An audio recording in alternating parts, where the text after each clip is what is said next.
You're watching the Luca Rosano Show. Here's your host, Luca Rosano. What's going on, everyone? Welcome back to another edition of the Luca Rosano Show. I'm super excited to be joined by Rashad Phillips, the owner of Sports Talk 2319 and the co-host of No Agendas. Rashad, how you doing, man? I'm fantastic. How you doing? Thanks for having me, for one. Thanks. I appreciate it. No, thank you. I know lately you've been in the midst of a lot of big news, so for you taking the time out of your day to join me on my show, greatly appreciate it. Rashad, before we get into draft talk, I do want to ask you about the show that you are currently co-hosting with Kendrick Perkins called No Agendas. How did that opportunity arise? Well, me and Perk have been friends for quite some time now, and over time we just started to look at the landscape of everything that's going on from major platforms to podcasts, and we wanted to create something unique that two guys were basically bringing something to the table that was unscripted, that wasn't pushing any type of a agenda, but just speaking to the game of basketball. So Perk called me one day and said, "Hey man, let's do a show. Let's do it like this." And I said, "Hey, let's come up with a name. Let's call it No Agendas." And from then on, we just start, going, and it's starting to, it's catching a lot of traction. And like I said, Perk is one of the guys that I really respect in the industry. He's so knowledgeable. He's intelligent. He says what he feels, and he really has an eye for the game. So he's just a fantastic partner, and I love working with him. Yeah, Perkins is a great dude, and I'm over here in Toronto, Canada. He always shows my Raptors a lot of love over there, and he's one of the few guys to do that, so I can always respect that. Moving on here, you have obviously this beautiful sign behind you, your brand, Sports Talk 2319. Let's get into that a little bit. I mean, how did that come to be? How did that brand originate? You're an NBA prospect specialist, and you go over all NBA prospect rankings. So tell me how you came to be with your brand. Yeah, it was, it kind of started with my own career. I was one of the guys that was always unranked, and I felt I never got my just due. I always got to, had to propel myself, prove myself all the time. And going through that process, I started to understand that I needed help going through that process. And there was never a voice or a platform for players like myself that were unranked, but was worthy of competing with any and everybody. So I started Sports Talk 2319 to give players like myself a platform, a voice to be heard amongst the world. You look at guys like Ja Morant, and obviously Trae Young and Grant Riller and Terrence Davis was one of the kids that were special on my show that I spoke highly about. He went undrafted, and now he's contributing for your Toronto Raptors. But I created my platform for guys and gals to get that type of attention going forward. Yeah, I've been able to look at some of the work you've done. Impressive, to say the least. I'm going to put a link down below for all of you watching to go check it out. Rashad definitely does a lot of great work, and he does his homework on a lot of these NBA draft prospects. Rashad, let's switch gears now. Something I really want to talk to you about. It's a tweet of yours that made headlines, particularly here in Canada, when you said, and I quote, "The LaMelo Ball effect. Toronto will try to trade Kyle Lowry and company to Philly, Ben Simmons to the Warriors. Raptors will try to move up the board and draft LaMelo Ball, who is currently your top-ranked prospect. Based on what you know, how likely is it that this will actually happen?" Well, right now, I would probably say it's 50-50 right now. But just me understanding the landscape of all three teams involved, what can be the best scenario for all three teams involved, it kind of makes sense. When you look at it from the Golden State Warriors side, they probably are going to get the number one pick, but they don't really need the number one pick. What they do need is a capable player right now to help them win in the next 3 to 4 years. That's why I believe Ben Simmons fits with Golden State, because when you go to Philadelphia, it just seems like they can't get over the hump because they don't have a true point guard. So that takes me into Toronto, where you guys do have a true point guard in Kyle Lowry. Yes, he's on the he's north of 30, but he's still very productive. And I believe he has 4 or 5 years of great play left in him. And then when you look at the Raptors in regards of what they're trying to do, Fred VanVleet is obviously one of my favorite players. He's fantastic, but bringing LaMelo Ball and maybe pairing him with VanVleet, giving some new life to Toronto, I just think that it's a win-win for everybody. A lot of Philly people are mad at me right now, but I'm just speaking completely objectively. I don't have a horse in the race here. I just think it works for all 3 teams going forward. Now, you do mention Kyle Lowry and company. I mean, I would imagine that Lowry alone wouldn't get this deal done. Who else could you see the Raptors package with Lowry to get this deal completed? I would probably say OG Anunoby, and Norman Powell will probably be in that package, and then you give a first-round pick, and then that's kind of how you make it work. Obviously, there's a lot of money twists going on there, so I want people to understand, like, when I don't just say these things for reactions. Like, I say things because I have a hunch or a nudge or I kind of know something. Not saying that it's going to be 100% that it may happen, but it is going to be explored. So I want people to understand that. Like, this is not for attention or anything. I'm not the guy that breaks NBA news. That's not what I do. But when it does come across my desk, and it makes sense, I am going to share it with my followers. So that's what made me present this. No, and I appreciate that. And I saw you recently, too, on the Scoop B radio show. And Scoop B, obviously a very credible name in our industry. Yeah. And that's what people need to know about this industry. I know there's a lot of people out there that say things just to get attention. But respectable guys and analysts and scouts like yourself, you will report on things that you have a good feeling on. So that's why I wanted to bring you on the show. Rashad, why do you think the Raptors would do something like this? So you said you got a lot of hate from like the Philly people saying, their 2 cents about this.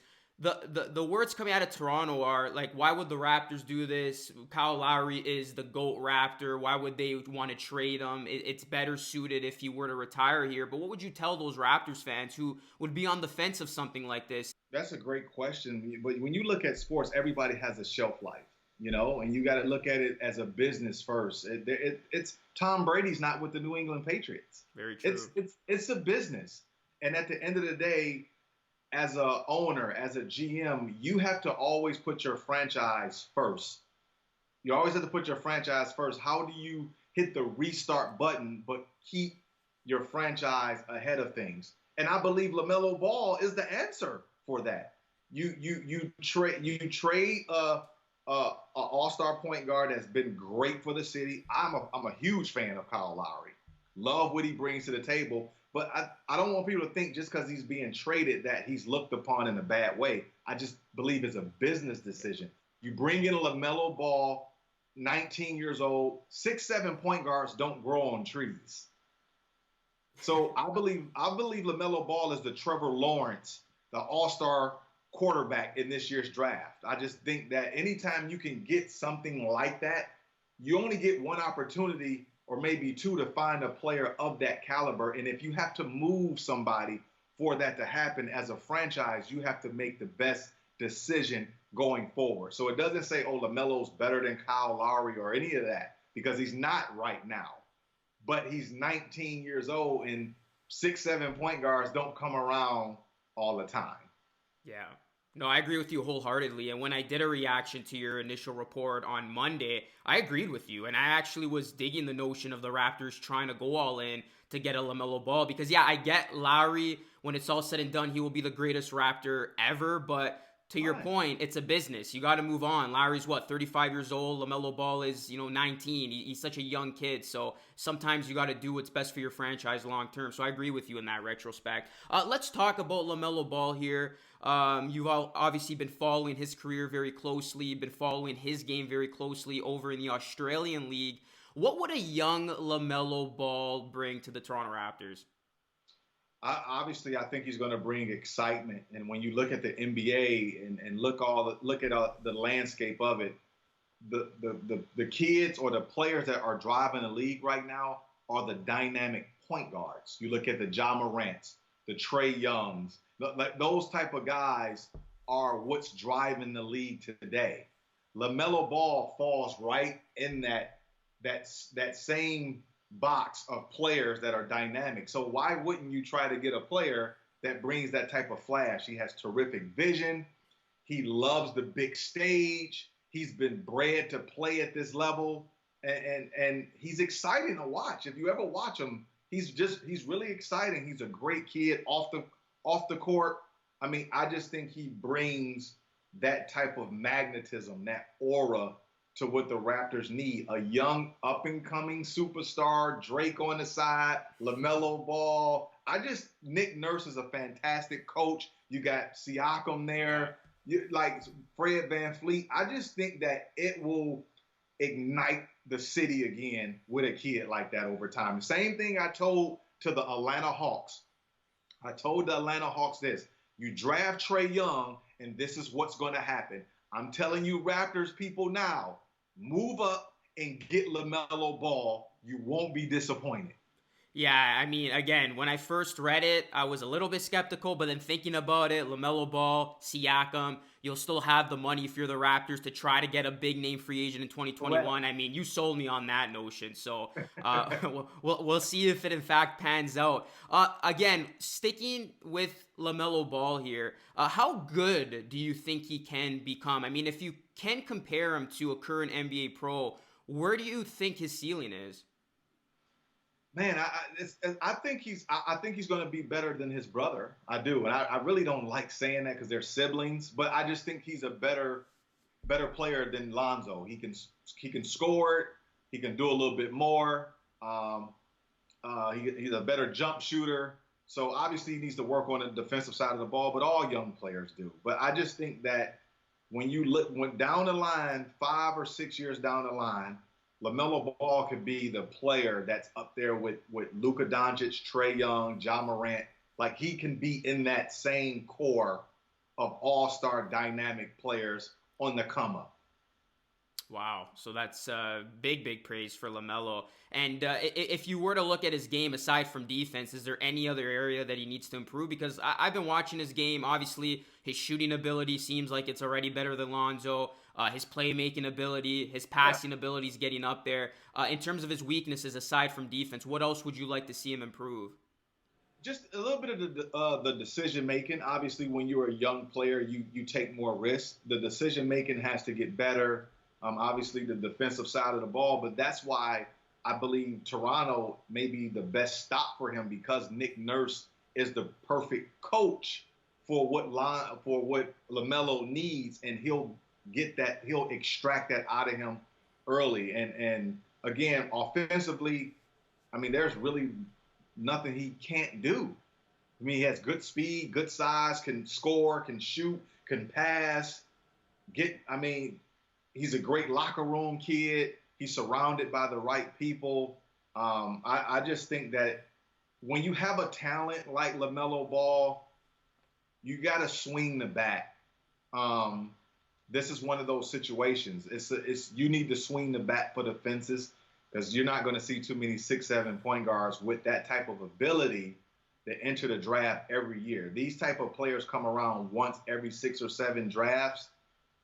Here we are with this one. So if I'm Toronto, I'm just saying I would try to exercise every option I can to see if I can move up to get him. I'm not saying it's guaranteed for the Raptors, but if I'm the Raptors, I'm trying to figure out, how do I get LaMelo Ball here? So, Rashad, is LaMelo Ball your consensus number 1 pick in the draft, or could you see a situation where maybe a team lands with that number 1 pick, they don't need LaMelo, and we could see LaMelo maybe fall to number 2 or 3? He's not my consensus number 1 pick, no, because it is going to be player-based. There's certain teams where I say Wiseman would go first. There are certain teams where I think LaMelo goes first. There are certain teams where Anthony Edwards goes first. Maybe Obi Toppin. It is going to be player-based. But when it comes to the Toronto Raptors, just kind of looking at the entire landscape, you guys are fresh off a championship. So I just believe to hit the restart button would be a positive thing because of Kyle Lowry being 34 years old. You start over with a 20-year-old and you get it going from there. There won't be too much of a drop off because you have Fred VanVleet. You still got another championship point guard that's holding the fort, that's kind of teaching LaMelo the ropes as you go. You got a terrific coach and all-star in Siakam. So for the Raptors, if the Raptors get the number 1 pick, it should be a no-brainer. Now, my question to that is, with VanVleet having him still on the roster, if the Raptors were to draft a LaMelo Ball, move up to get him, of course, his contract year's coming up, Fred VanVleet. So would the Raptors want to throw a ton of money at VanVleet, knowing at the back of their minds that LaMelo Ball will be their point guard of the future? I would still pay Fred, because you have to look at it like this. Like, you always need 2 dynamic point guards. That's a luxury in the NBA. So for me, from a basketball standpoint, I always want 2 ball handlers on the court at the same time, all the time. So that's a luxury that I would pay for. Fred is a champion, terrific defender, and I believe he's going to make LaMelo better. So I'm willing to make that investment in Fred VanVleet because I trust his leadership. I love the way he plays, his approach to the game, his leadership, and he's still young enough to be able to kind of walk that path with LaMelo and deliver. Yeah, that's a very good point, and we see how effective 2 strong guards are on any team. Lastly, Rashad, before we get out of here, I do want to ask you this. It's going to be a very interesting draft. Obviously, we didn't get the whole March Madness to see some of these kids come up, and now with this whole virus, we're going to be doing things differently moving forward. Give me your biggest sleeper of this upcoming 2020 NBA draft. I'm going to say Grant Riller out of College of Charleston. Grant Riller is fantastic. He scored over 2,000 points. He's been a big-time scorer since high school. I believe Grant Riller is the best offensive player in the draft. He's around 6'3.5", can do a little bit of everything, can knock down shots, he can pass it. And also, Omer Yurtseven out of Georgetown, the 7-footer, the Turkish kid. He's fantastic. He can score around the basket. He's efficient. He carries himself like a professional. I believe he's a first-round pick. So those are the 2 guys that I'm really excited to see moving forward. There you have it, guys. Those are the words of Rashad Phillips for all of his draft talk and the latest of his rankings. You can check out his website. Again, it is behind him, 2319, Sports Talk 2319. I'll leave a link down below. And Mr. Rashad Phillips, thank you so much. Really appreciate your time. And like your hat suggests, hopefully we can talk soon. Talk soon. Have a good one. Take care. You too. There you have it, guys. Hope you enjoyed this week's piece with Rashad Phillips. After he said what he said at the start of the week, I wanted to get him on the show, and that I did. I can definitely appreciate Rashad Phillips taking time out of his day, coming on here and sharing his side to the story. And again, it's important to note that Rashad Phillips isn't guaranteeing that this is going to in fact happen. All he's doing is simply suggesting that it would be a good idea for all teams involved. So I don't want people getting it twisted out there thinking he's some random guy just saying stuff to try to get attention. No, he's a very credible basketball mind. He's got a lot of great basketball experience. As you heard in our piece, he's been around the game for a while. So Rashad Phillips, he knows his stuff. And again, it was an honor to have him on this week's show. You can check out all of his work over at Sports Talk 2319. And he also does co-host a show called No Agendas with Kendrick Perkins, a guy who always shows the Raptors a lot of love. So I'm going to put all the links to Rashad Phillips' work down below. And guys, this is another episode of the Luca Rosano Show in the books. Make sure you stay connected with me on social media. Review this show. Give me a nice positive review on Apple iTunes. And keep it locked and loaded. The Luca Rosano Show coming to you every Friday night. That's it for me, guys. As always, thank you so much for watching. Have yourselves a great weekend. And I will catch you all again in the next one. Until next time, be great and stay blessed. Peace.